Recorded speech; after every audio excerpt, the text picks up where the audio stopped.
गुजरने वाली राजनांदगांव हैदराबाद भारतमाला सड़क परियोजना एक बार फिर विवादों में है।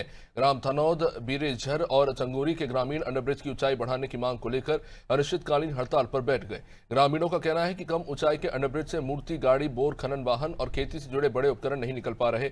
इससे आर्थिक नुकसान और बारिश में जलभराव की दोहरी समस्या पैदा हो रही है। मूर्ति निर्माण के लिए प्रसिद्ध धनौद गांव में हर साल प्रदेश भर से श्रद्धालु आते हैं। ऐसे में आवागमन बाधित होना एक बड़ी चिंता है। हड़ताल की सूचना मिलते ही प्रशासन और पुलिस के अधिकारी मौके पर पहुंचे। अधिकारियों से आश्वासन मिलने के बाद ग्रामीणों ने आंदोलन फिलहाल स्थगित कर दिया।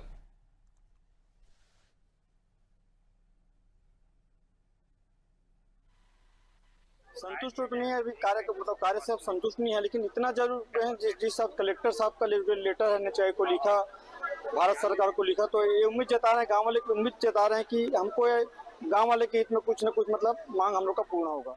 देखिए, प्रशासन का काम है जनता की जो मांग है उसको हाईकमान तक लेके जाना और उस पर आगे कार्रवाई करना। अभी तक जितने भी इनके द्वारा प्रयास किए गए हैं संतोषप्रद तो लग रहा है और विश्वास भी है कि हम लोगों की मांगे जो है, चूंकि हम लोगों ने जो मांग रखी है वो कहीं पर भी नाजायज नहीं है, जायज मांगे हैं।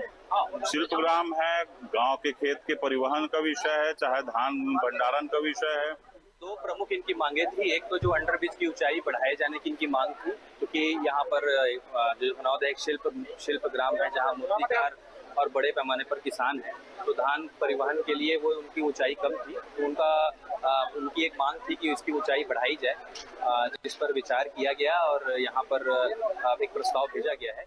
इस संबंध में हमें करीबन 4-5 दिन पहले जानकारी मिल गई थी कि यहाँ के कुछ ग्रामवासी हैं, जिसमें बीरेझर है, थनौद है और चंगोरी गांव है। इस गांव वाले कुछ इनकी मांगे हैं, जिसमें जो अंडरब्रिज की जो स्पैन बढ़ाने और अंडर बाईपास के जो ऊंचाई बढ़ाने के संबंध में था, उसमें अंडरब्रिज का जो स्पैन है वो उसको कॉलम सिस्टम खड़े करने के लिए कहा गया था, क्योंकि पानी का जो जल भराव है बारिश के समय, जो डुबान क्षेत्र है वहाँ पर पानी भर जाता था। उस संबंध में इन्होंने हमें एक सूचना दिया था।